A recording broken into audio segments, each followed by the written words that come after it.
દેશભરમાં કોલકાતામાં trainee doctor દુષ્કર્મ અને હત્યાનો વિરોધ થઈ રહ્યો છે। આજે દેશભરમાં ડોક્ટર્સની હડતાળ યથાવત છે। ઇમરજન્સી સિવાયની કામગીરીથી ડોક્ટર્સ દૂર રહેશે। આઈએમએ દેશવ્યાપી હડતાળની જાહેરાત કરી હતી।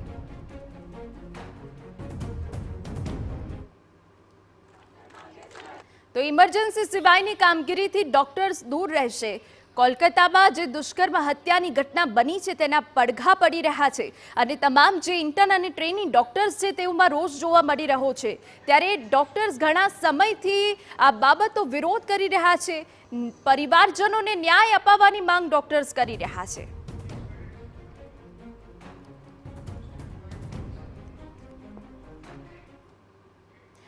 તો કોલકાતા દુષ્કર્મ કેસના પડઘા કે જે ગુજરાતમાં પણ પડ્યા છે અને ગુજરાતમાં પણ આજે તબીબો હડતાળ પર છે। જે હા, વિગતો અમે આપી દઈએ આપને કે જ્યાં રાજ્યભરમાં આજે તબીબો હડતાળ પર છે। આઈએમએ દ્વારા દેશવ્યાપી હડતાળનું એલાન કરાયું છે।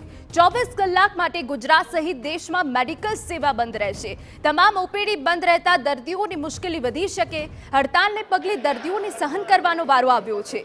12 થી 15,000 ઓપીડી અને 2,000 સર્જરી આજે રદ થવાની છે।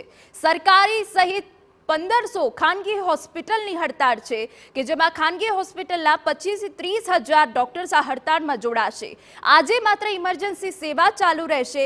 રવિવારે સવારે 6 વાગ્યા સુધી સેવાઓ બંધ રહેશે। દર્દીઓના ભોગે હડતાળ કેટલી યોગ્ય તે અહીંયા સવાલ થઈ રહ્યો છે, કારણ કે દર્દીઓને પારાવાર હાલાકી પડી રહી છે।